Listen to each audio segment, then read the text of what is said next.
Hello and welcome to the LUMEN project. I'm Dr. Helene, clinical psychologist. So a year ago, I was here in Bali meeting Elliot Saxby and I was doing his level 1 Kundalini Bodywork practitioner training. And I'm so happy to be here talking to you today and maybe getting a little taster of some activation. So hello, Elliot. Hi, it's good to see you again.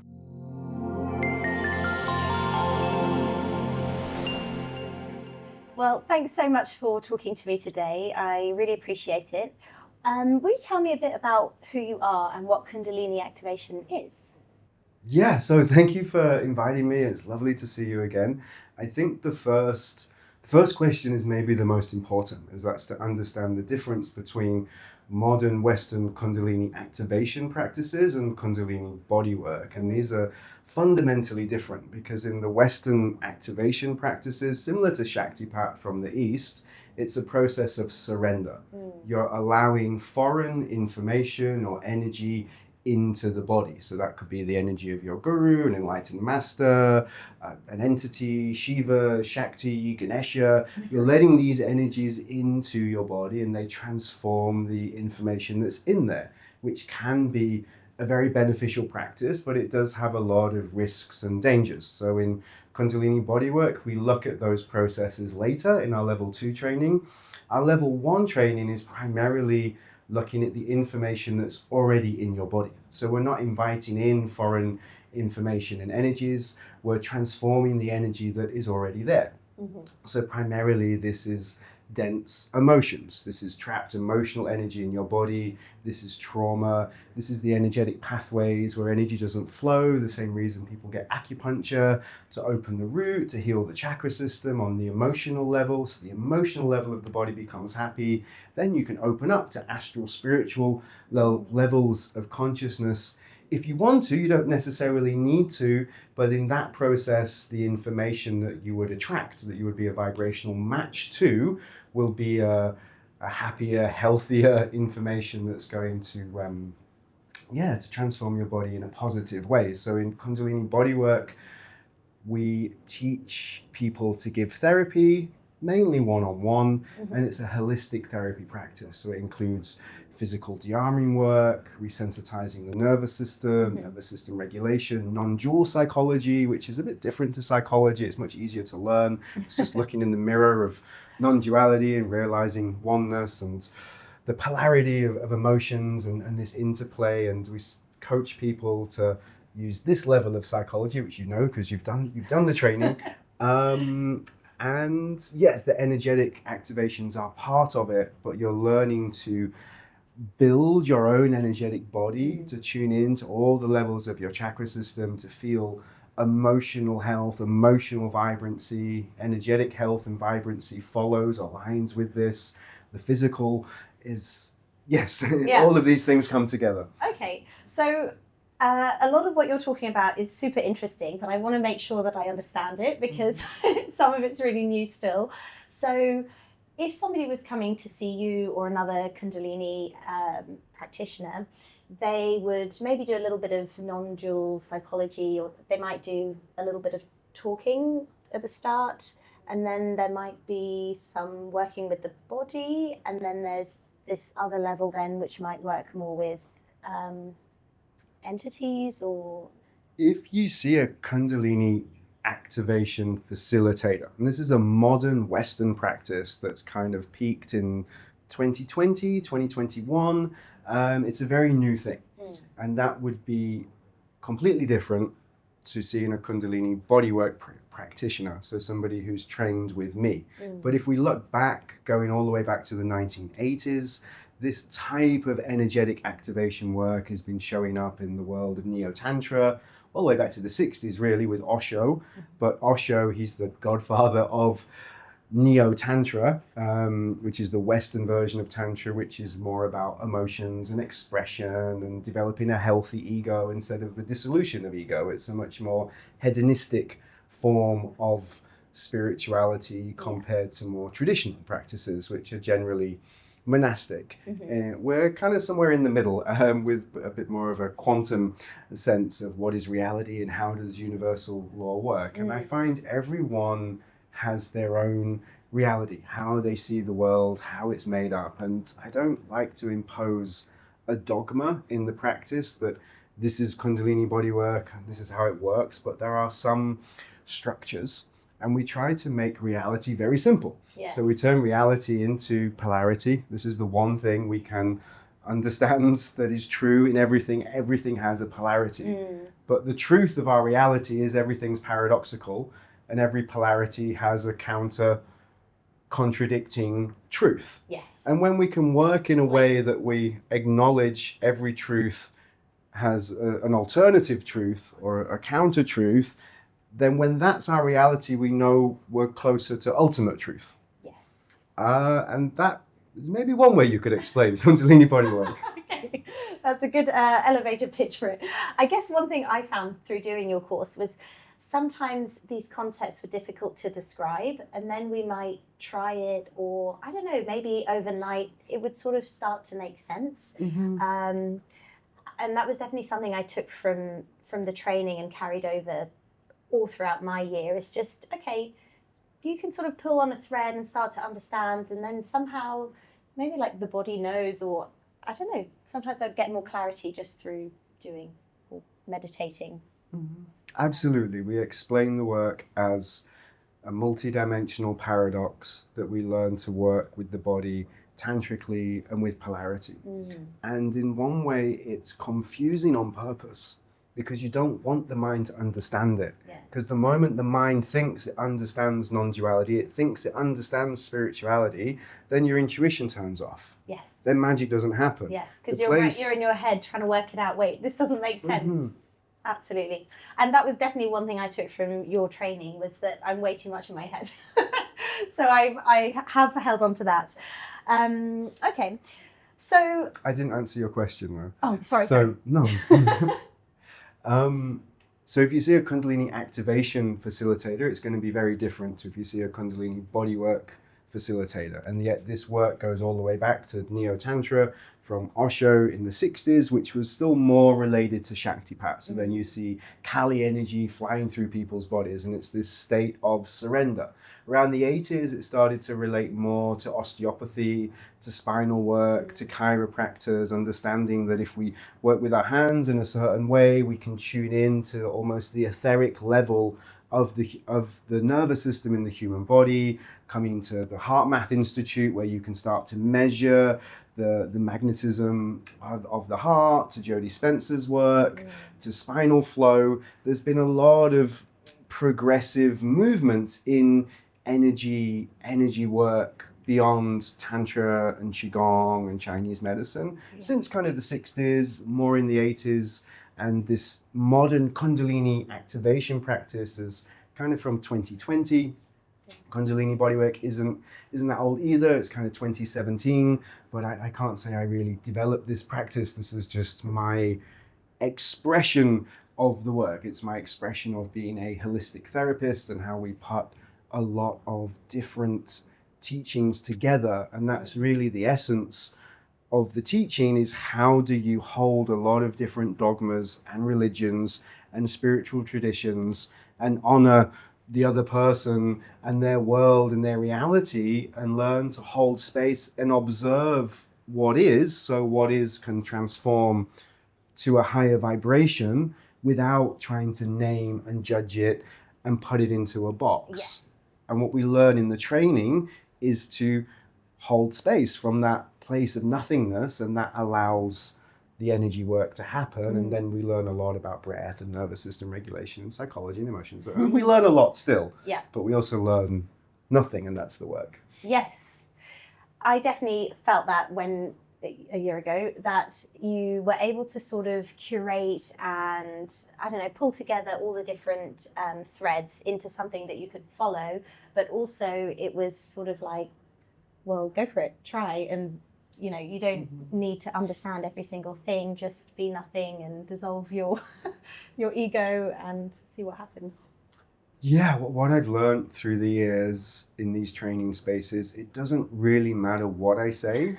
People are going to understand what they want to understand anyway.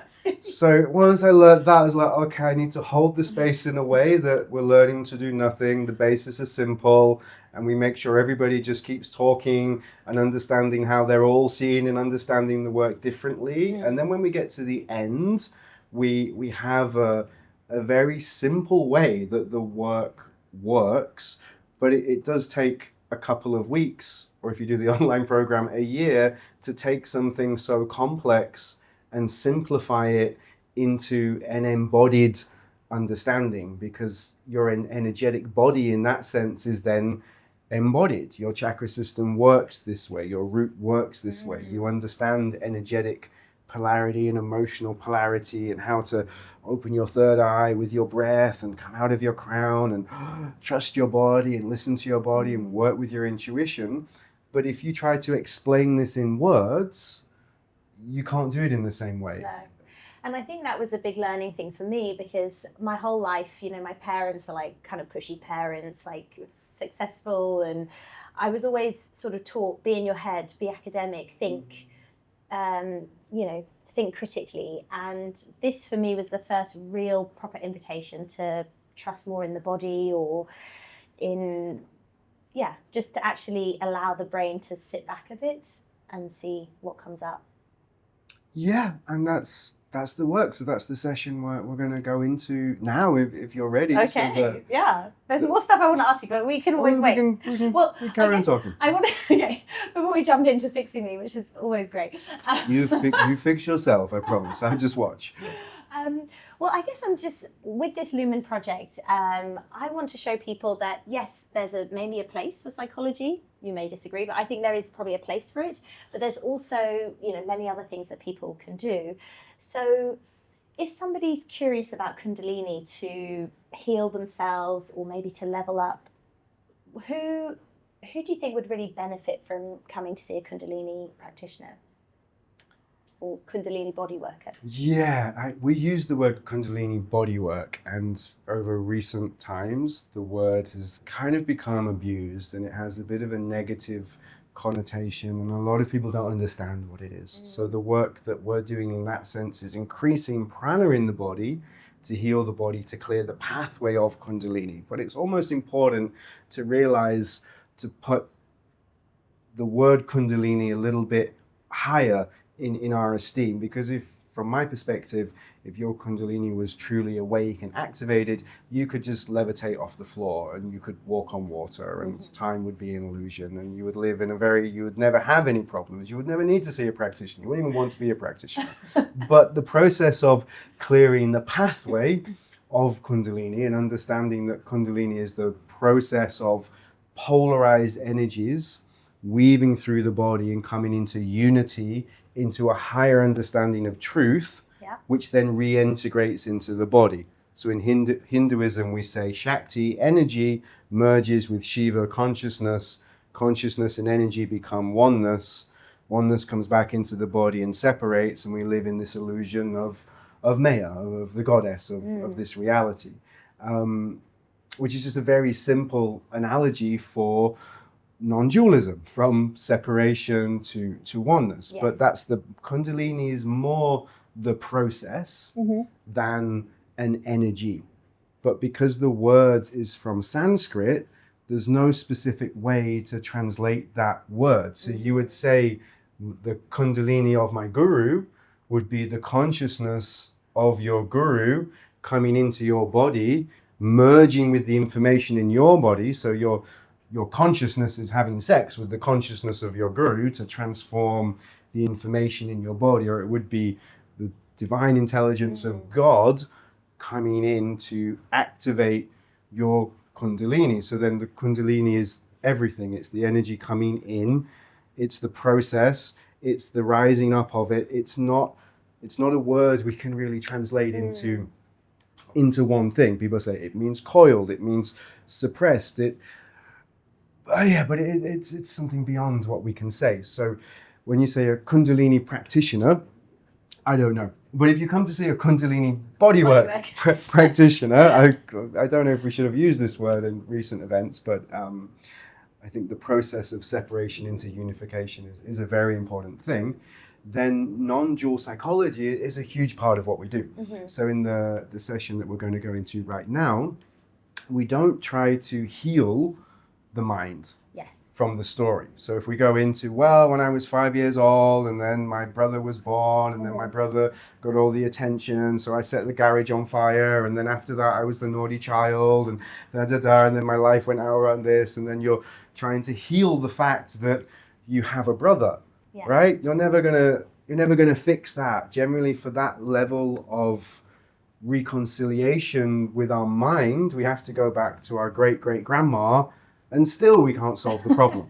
So what we learn to do in Kundalini Bodywork and with non-dual psychology specifically is to find the trauma that there's a lot of emotion attached to. And when somebody talks about the story, so when my brother was born and I set the shed on fire, you can feel when they're talking, there's huge amounts of information in that story. So that's the moment we would just, okay, stop, don't tell me anything more. Just take a long, deep breath. And as they take a long, deep breath, and they don't say the story that they've told 10 therapists before, and their mind stops breathing, starts breathing very shallowly, and just says, well, look, here's all of my pain and all of my trauma, and these are all the reasons that I'm incurable. And there can be so many traumatic events in people's stories. And my uncle raped me, and my best friend died, and it just comes out with no emotion. The mind is just saying, this is my problem. This is my story, this is my narrative, but Yes. it's not felt. But when you go back to the moment where the emotion was, and you ask them to say that event and take a deep breath, then, oh, the story changes. They don't say the same story. They start to go somewhere else. Yes. And then we look for what is the emotion, because emotion's a vibration. Oh, could be anything. It was betrayal. It was rejection. It was survival instinct. It was violence. Then we start to look, okay, in your life, where has rejection and abandonment or violence been a pattern and a theme? Yes. And then you see, oh, and then I wasn't picked for the football club, and then my partner left me, and then you see the pattern of rejection and abandonment is all the way through the life. So we talk about, let's activate the energy, the emotion. Here's all of the things that need to be solved. Yeah. And then we kind of need to split, because I don't believe in just healing people. I teach people to heal themselves. Yes. And if you don't look at the problems of your life and learn the lessons of your soul, you don't develop the depth that's needed to have real compassion, to have real empathy. Yeah. Pain and suffering is part of our existence. Yes. But a lot of people have learned to forgive. They've learned to have intuition. They've learned to have compassion, and their mind's like, I'm there. But the emotion of the inner child, of the 2-year-old, is still locked in. Yeah.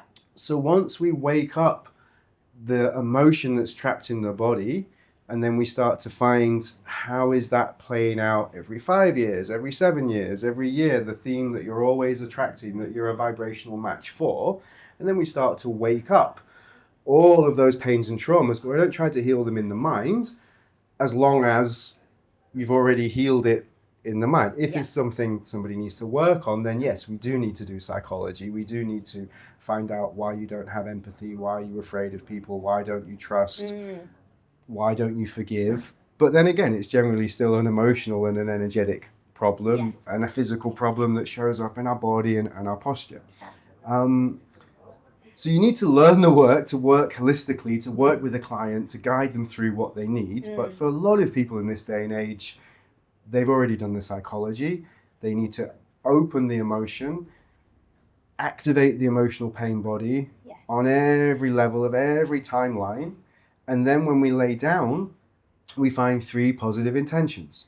So what do we want to transform that feeling of abandonment or betrayal or attracting violence or whatever it is? And we start to find this feeling of acceptance and trust and gratitude for being alive, gratitude for having a brother, trusting that my parents love me, that all my needs will be met, accepting that sometimes I just lose my temper and I'm very emotional and cathartic, and I accept who I am. That's okay, that's part of it. Yeah. And then when you can find those 3 yeses, and sometimes that part of just accepting that I'm emotional and cathartic and giving somebody, it's okay that you swear, It's great, it makes you feel good.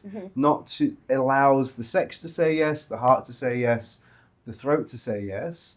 And when you have these 3 yeses, we start to allow all the negative emotions out of your aura, out of your field. So you're not surrendering to any other energy that's outside. We're activating the dense negative emotions in your body, or we're working with the physical pain in your body, and we're working with the painful psychological stories in your mind. And then as those emotions come out of your chakra system, out of your organs and glands, we keep all that negative emotion in your field. And then it's my job as the practitioner to channel your 3 positive intentions. So I channel acceptance, gratitude, and trust. They're the 3 things that you asked for. They're the 3 things that make sense to transform this specific pattern in your body. And then what you find of all my years of working is it really works. People's bodies do transform. They suddenly have a better relationship with their friends, their partners, money, life. Physical illnesses start to fade away. The body heals because they've got to the 5-year-old. And we say the root cause of the problem. Sometimes it's the lesson, sometimes it's playing out through time. It's always difficult to think the root. It's holistic, it's multidimensional, but we work in a way that transformation really happens because we're always working in at least 3 different places at once. And when you try to heal systematically or from a place of polarity A to B, often you never work because you heal the mind, but then the emotional body. You heal the emotional body, but the physical body isn't healed. So we have to work with all of it. And I think that's why I've been so drawn to this more holistic therapy, because when you just talk about something, maybe you get some cognitive healing or some new understanding. But I feel like it's then really easy to just slip back into the same old patterns or just another problem. And when I had my first experience of Kundalini Bodywork, I felt like I addressed some things on a deeper level, or at least a new level. Maybe it wasn't deeper, I don't know, but it was a new level. And yeah, maybe sometimes things still crop up for me, but it was almost like that thing was addressed, or it was felt, or it was seen in a new way through my activation. So yeah.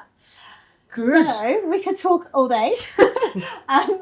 So yeah, what do you think would be helpful in terms of, showing people what you do on me?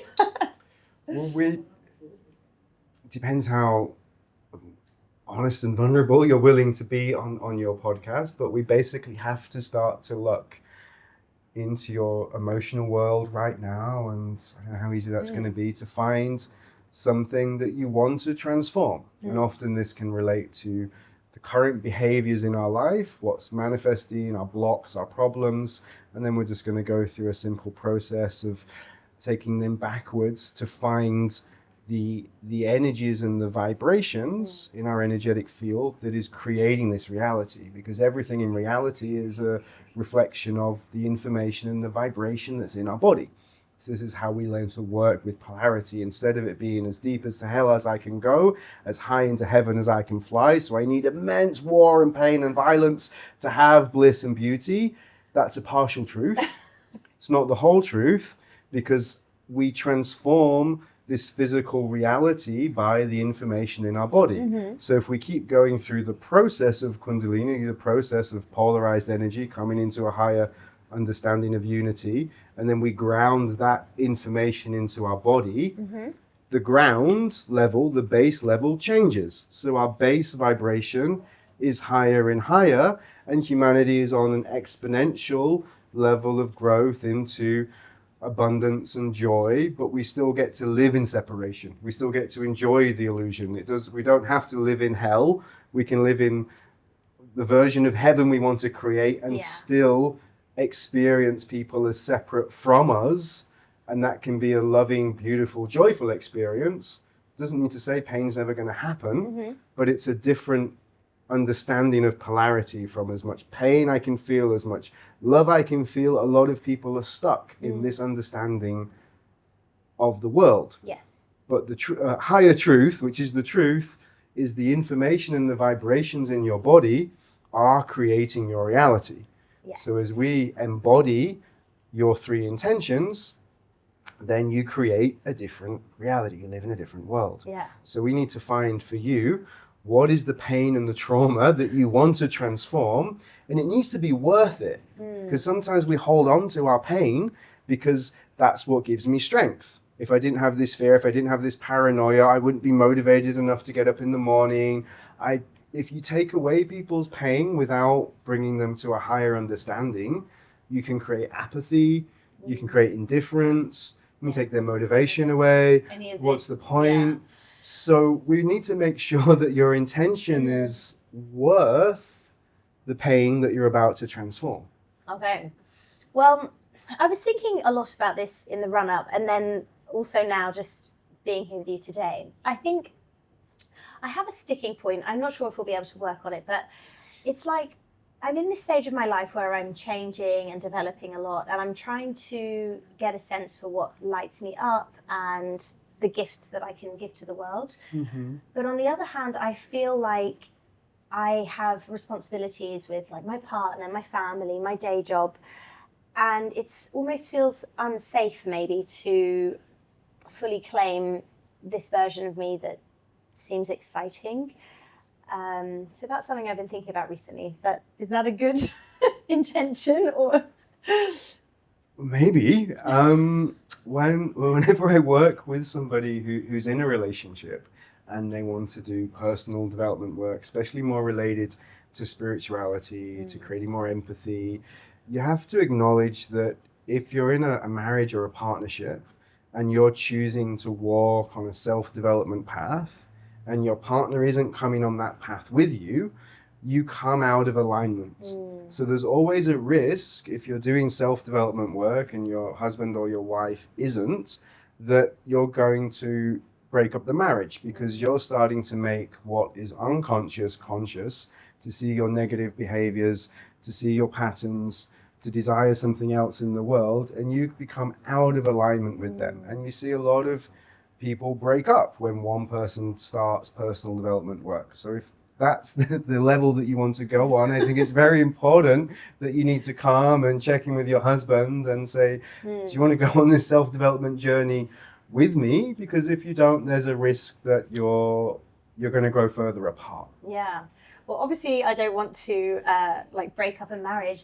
I guess I'm just noticing, though, for me, there's a sense of like wanting to know who I am now. You know, I'm 38. I was about to say 35. Also, I'm not 35. I'm 38 now. And yeah, I've changed so much as a person. And I feel like now I've got these new blind spots or unspoken desires or little aspects of my personality that I haven't explored yet. So is there a safe way of doing that wouldn't break up my marriage? Well, when you say blind spots, let's look for them. So a blind spot is something, it's your behavior that you're unconscious of. When you see how manipulative people are, we say, oh, I didn't do that consciously. So many people are like, oh, I did it unconsciously, so I'm not to blame. But really, you are still to blame for your unconscious mind. It's your subconscious mind. You programmed your subconscious mind. So when you start picking things up unconsciously and stealing people's lighters or taking more food or whatever it is, you still are to blame for the actions of your subconscious. Yeah. Because it's picking things up that don't belong to you because you're in a state of fear and survival and need.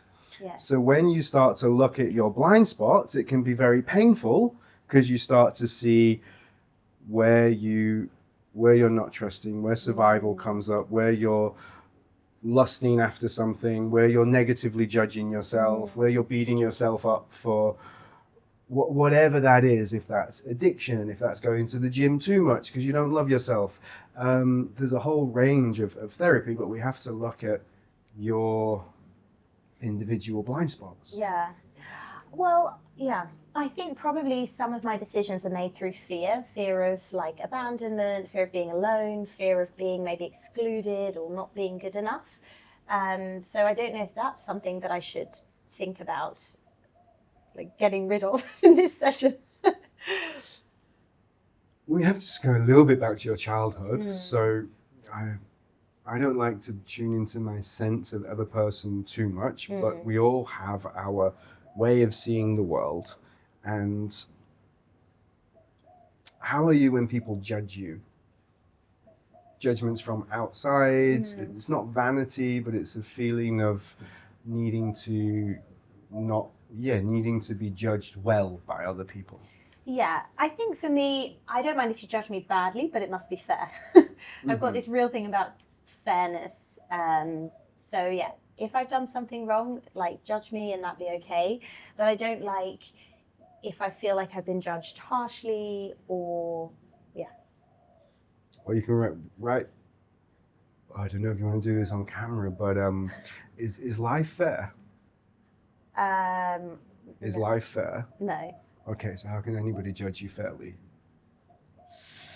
Well, fair based on my own view. Based on your own perspective? Yes, because life not fair. There's children in the Congo that are mining things to get your copper. So if I was to judge you fairly in the state of humanity, you're one of the most selfish, privileged, evil people on the world because you're a privileged Westerner living with gold jewelry and perfect hair, and there's other people without shoes. So if I was to judge you fairly, you're a terrible fucking person. Sorry for my language. But there is the reality that we live in. We're trying to make amends for our life. And this is the thing with our blind spots, because we have to look at the very, very difficult truths. And when you start to become more conscious of who and what we are, we have to see the pain and the damage and the destruction we're doing. And there are no easy answers in self-development. But when you look at a very hard question and then you start to find that point of fairness. So if we just ask you again, has anybody ever judged you fairly?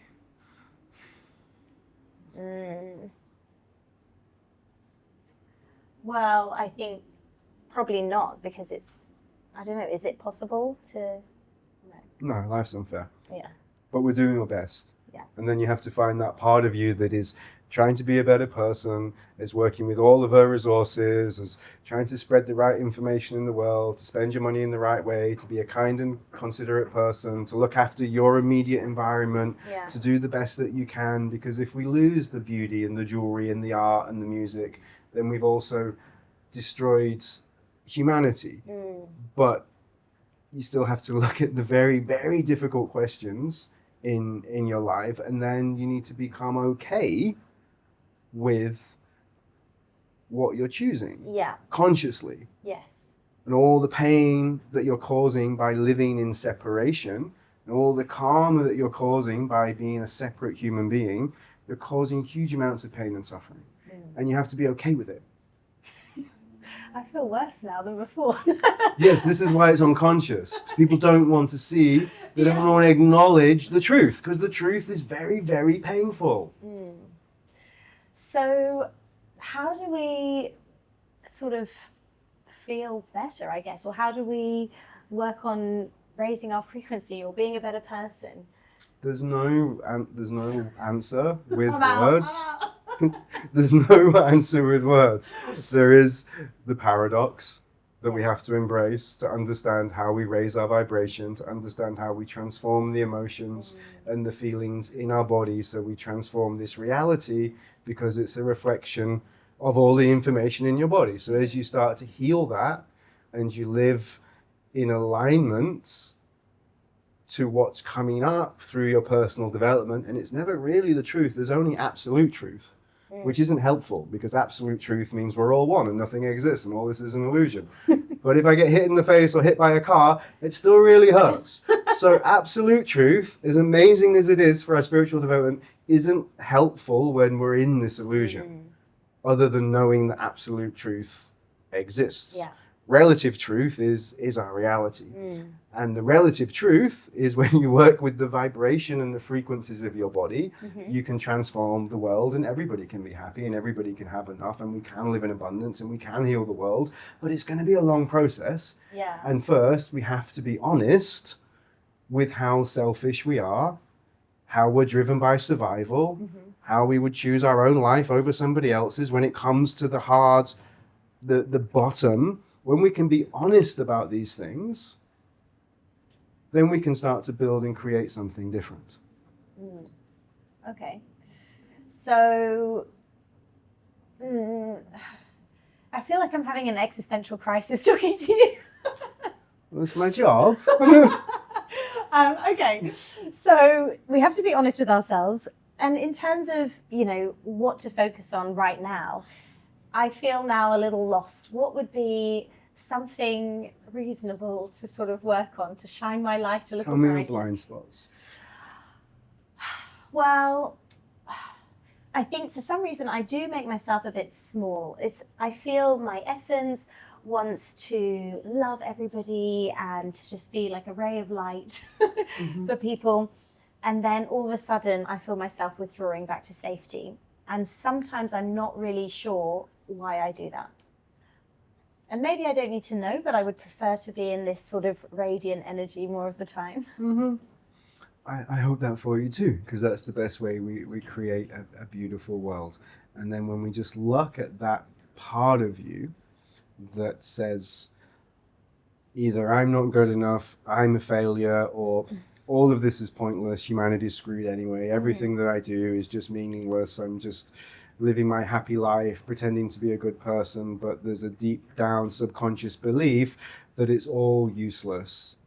So we have to look at maybe those beliefs and find the part and align yourself to complete faith in humanity, to complete faith in your heart, to complete trust that humanity will learn how to love each other. And if we can give you Is that what you feel? faith and hope Yeah. and trust, Yes. and that's the primary vibration in your body when we get to this base level. Yes. So instead of it being all the humans are going to kill each other and it's meaningless, because this is my subconscious belief that I have a reptilian brain and I'm always going to choose survival and greed because subconsciously we're running on fear.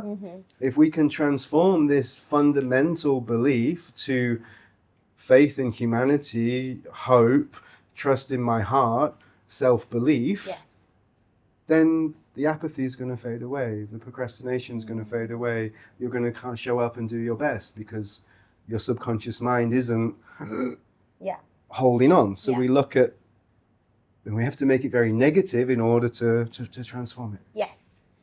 I think that feels very, like I can feel, that feels really what I need at the moment. It's like I oscillate between, oh my God, what's the point in any of this? And like, oh, I need to do this because this is my whole life's calling. So I think that's a good target for today. Okay, well, you know the work. So once we've found the intention, so give it to me in your words. I want your 3 words. We can have more than 3. Okay. The positive words. Trust. Hope. No, hope. Because hope's faith. Faith.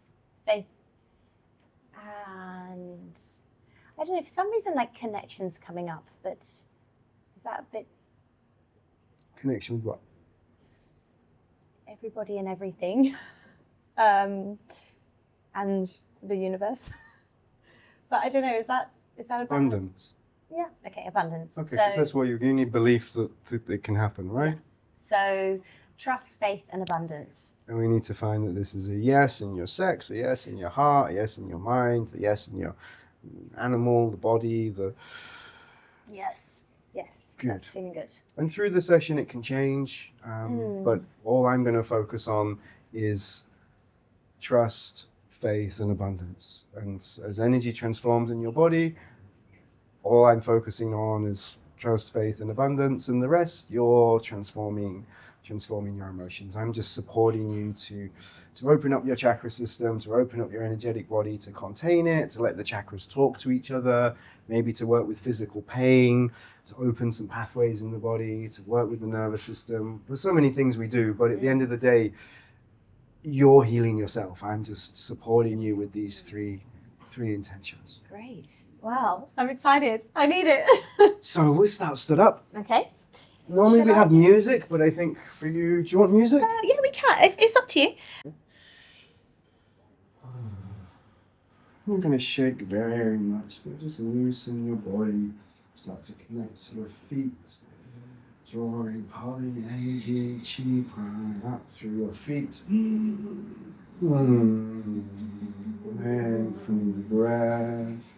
Pump and release your pelvic floor a few times. Pull energy up through your roots. Using your pelvic floor muscles, you can tilt your pelvis back and forth. Letting the breath do whatever it wants for now, just allowing it to be deep with sound. Change how you breathe as much as you want to. Focusing on making the unconscious conscious. All those blind spots away, having trust, faith, abundance in your life. Create the life you truly want, the life you truly desire, and that it's okay. Oh, it's really welcome that you allow all of this.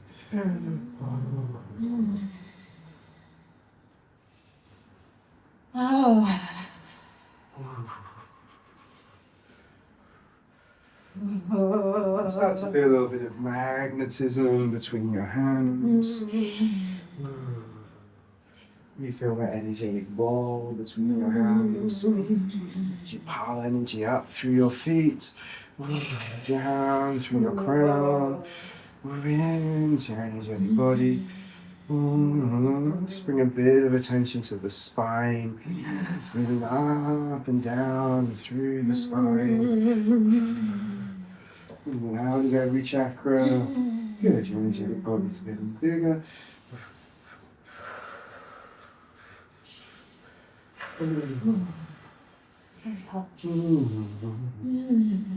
going to bring the body to a little bit of stillness. I'm just going to chart and you keep breathing through the body.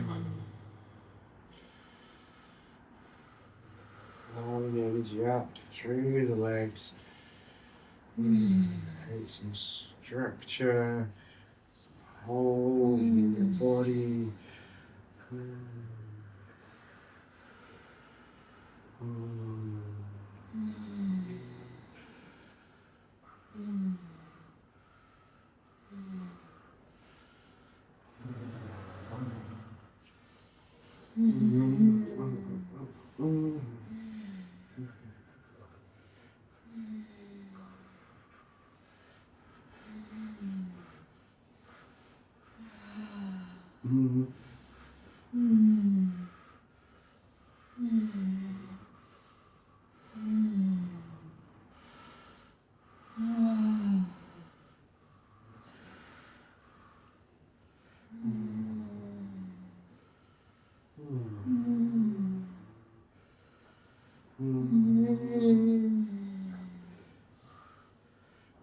Put your energy up through your feet when you're ready. Lay down, face down. You just keep breathing.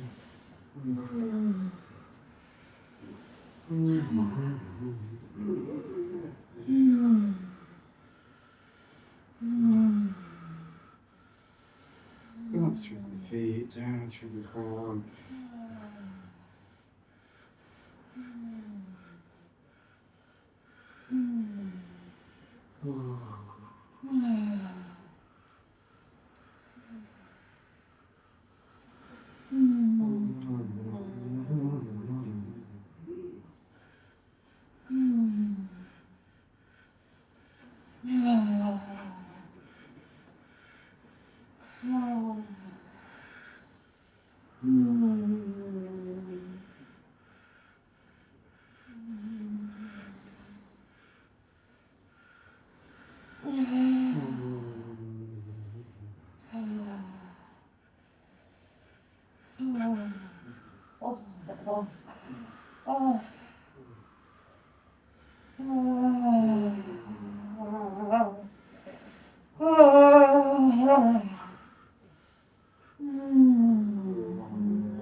to move. Yeah, follow your body. Bring your neck soft.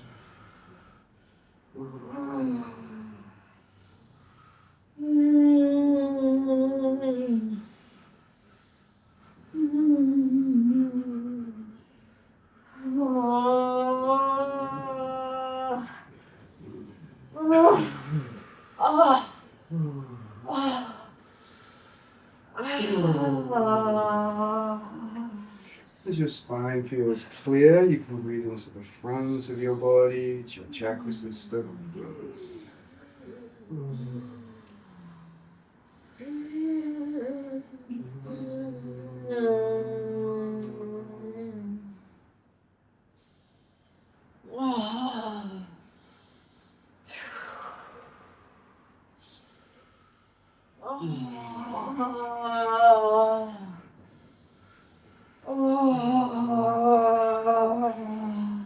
Polarized energy out through the left and the right leg. Flows up through the body. Divinity comes down through the crown. Just going up and down. And then with your hands, start to feel energy between here. In and out of every chakra.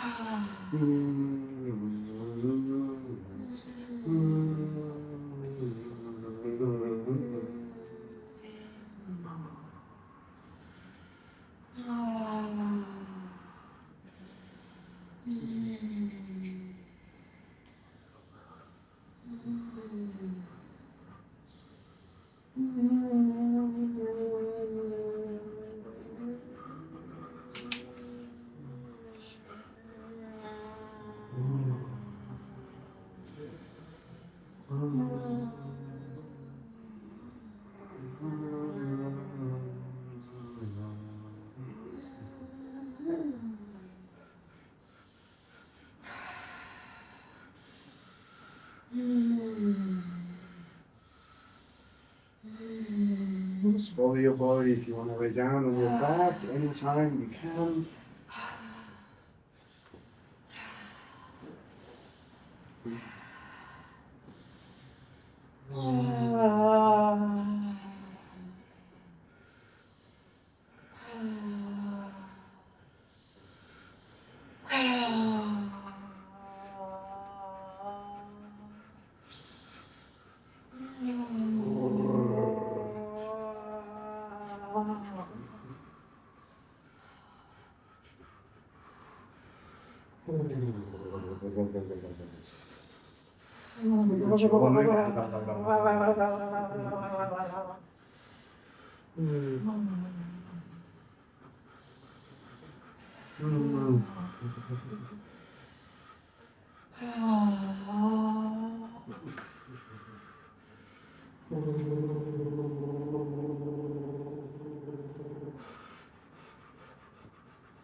Trust and acceptance.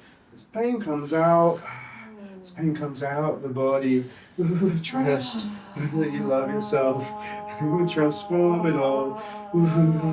This pain from your womb transforms when you breathe in and out of your chest.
I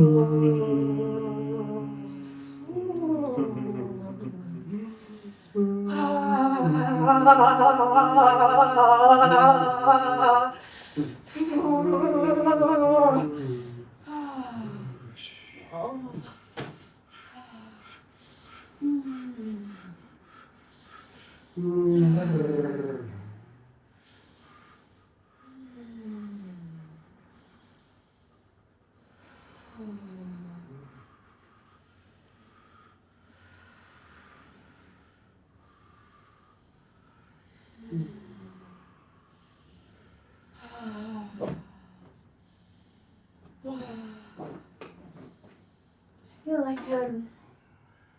like I'm being choked. Big sound out your throat.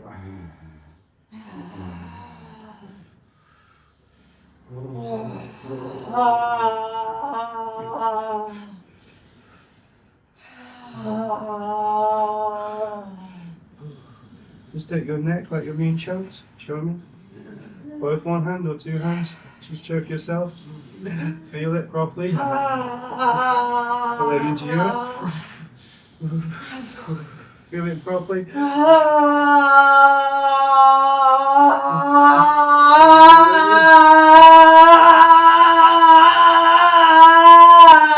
Choose to let it go. When you're ready, throw your hands away. You choose when you're ready.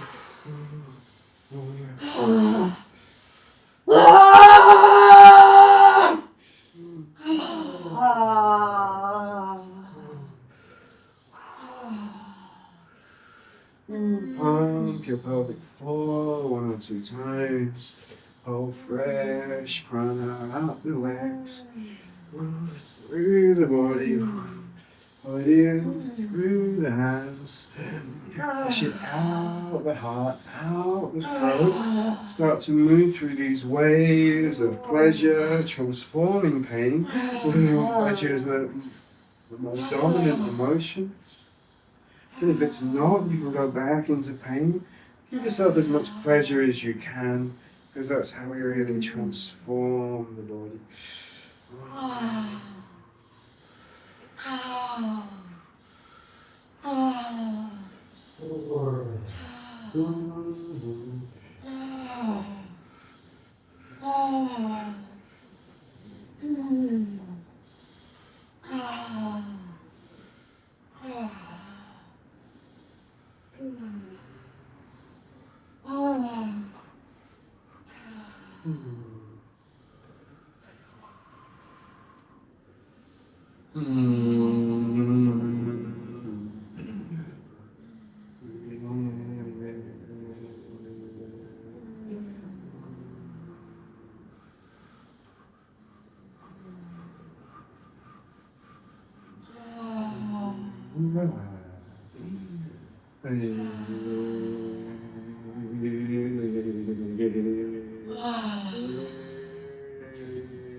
Tell me how you are at any moment.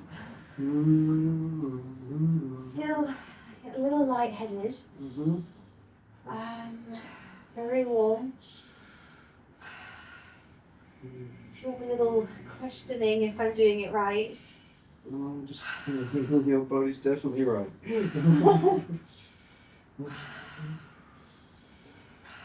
Feel like a little block or something. On the throat? No, like higher. I don't know, like this feels I open. don't want to go up. But I want to be in trust. Trust the body.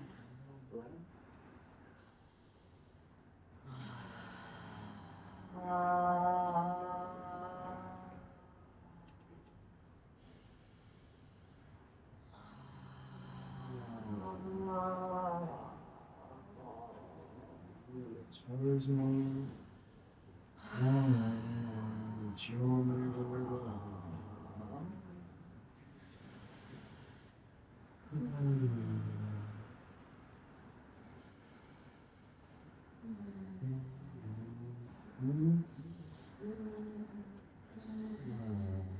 out through the mouth and your breath.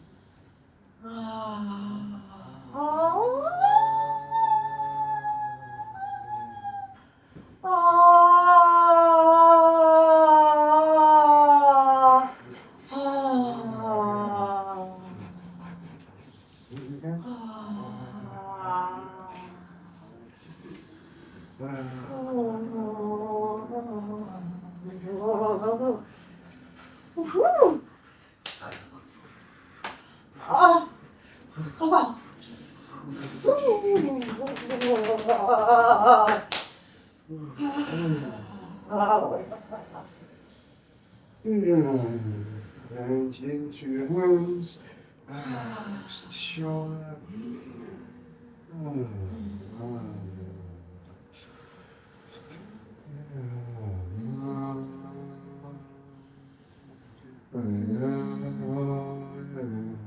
Express more.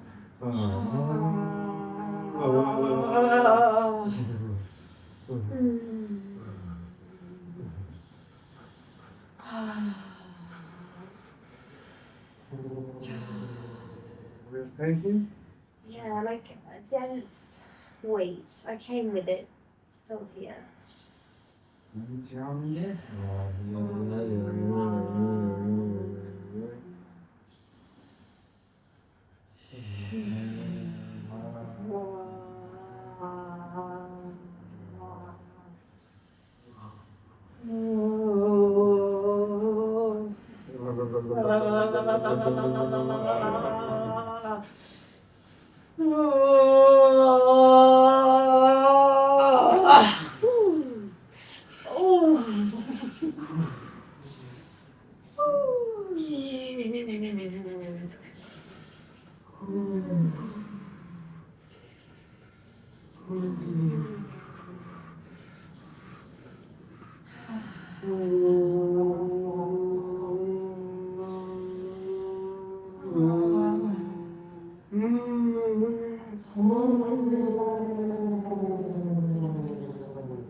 Keep breathing.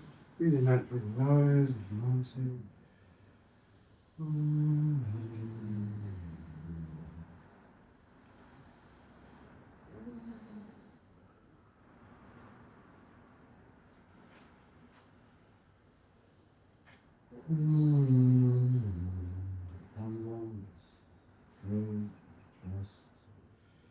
Trust you love yourself. Everything is a reflection of you. Everybody loves everyone. Simple, right? It's just an abundance of love, faith, and trust. Because that's what's in your body, that's the truth.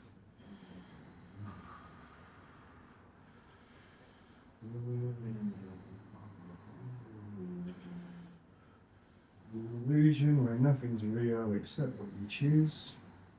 You choose in abundance and faith and love. And just allow yourself to organize and pause and vibrations.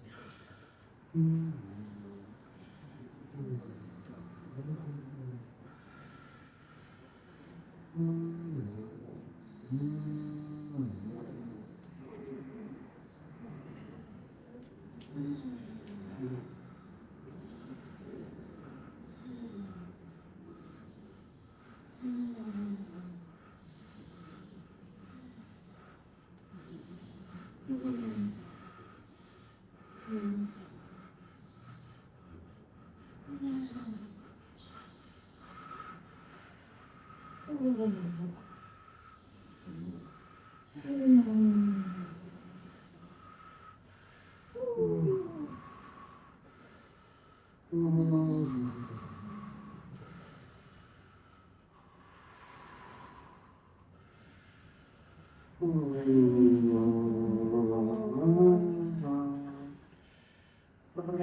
those 3 positive intentions, make the energetic ball in your hands.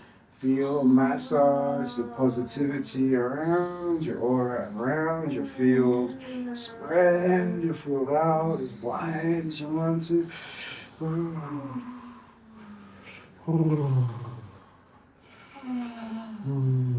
Your camera's following me.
Feel your throat is connected to your sex, to your yoni, your throat. And your steps are equally as expressive of all your desires, that all your desires are welcome, that they're worthy, that they're healthy. You trust yourself to integrate desire into unity, into creation. What you speak, you create. What you desire, you create. Find these 2 things are connected. Trust yourself.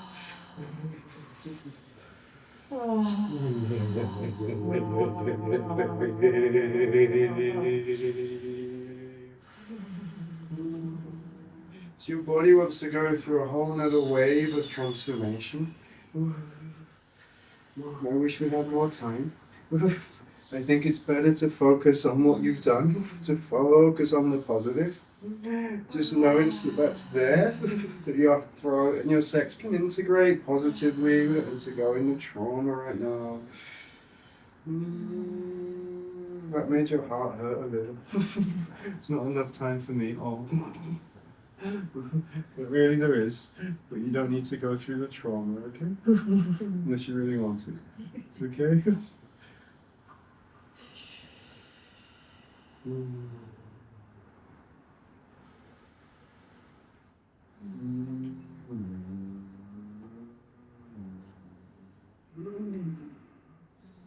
So put one hand on your heart, one hand below your navel or further below, wherever it feels comfortable.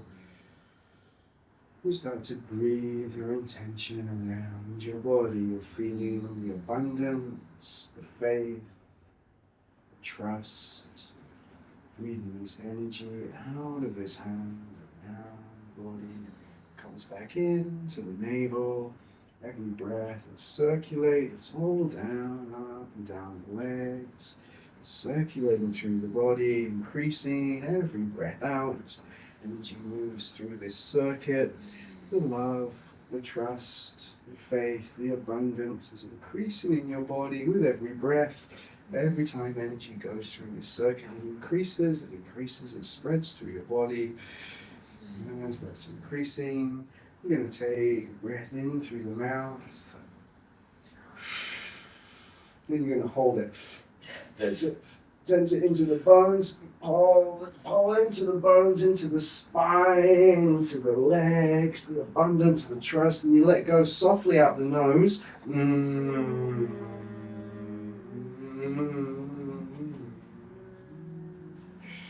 you take a few more breaths to circulate the energy, to increase it, increasing the abundance, the trust, the faith, the gratitude, the love, the expression, the desire, everything that you're feeling in that moment. Send it through this pathway, and then when you're ready in your own time, you'll suck a deep breath in through the mouth, and you'll clench it into the spine, into the bones. You vibrate on abundance, on faith, on trust, on love, on gratitude, on pleasure. This is who you are. It's what you vibrate on. It's what you put out into the universe. It's what the universe gives back to you. It's the base of your being. Have faith in humanity, faith in love, faith in yourself, trust in your heart. Abundance is the truth. When you're ready, you breathe out. Do one more round of increasing the energy in your own time. Use your own words in your mind, like a mantra, your words in your head.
Feel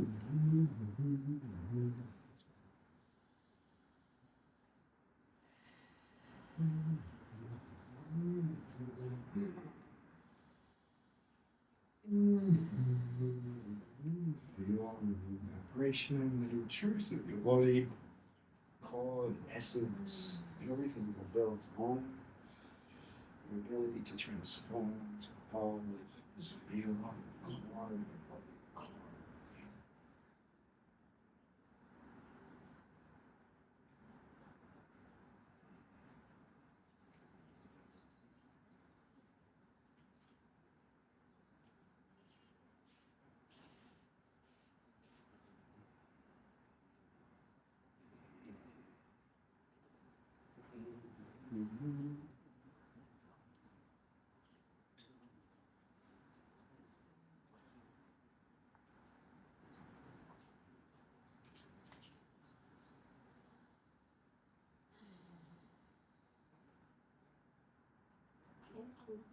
Welcome. Ooh, it's very bright. Wow. Do I sit up? A heavy leg. I think I already sit up. Whoa, that was cool. Thanks so much. Yeah, I came very, I was not super centered. I've been like busy and a lot going on. Whew. And then, yeah, I guess when we were talking about what this is all about, I'm like, what is this all about? What is my intention? But yeah, I just feel like I can, I guess at the end I just have this message, it's like I'm light and don't overcomplicate. So it was almost like sort of my intentions were gone in a way, and it was just like, just light. That's what's coming up. Yeah, that was quite intense. I felt a bit like I might be doing it wrong, And then I was like, no, just relax. Just go with it. And then sometimes I'll be like, am I doing it wrong? Do people ever get that? Or It's only you. oh, it's only me? Okay. You're special. Yeah. Yeah, no, people often. There's no right and wrong. Yeah. And then there is, and then your breath. Your breath is good. If your breath is good, you're getting it all right. Yeah. You have a really nice long deep breath, and you have awareness to your body, and you can listen, so you're doing it more than right.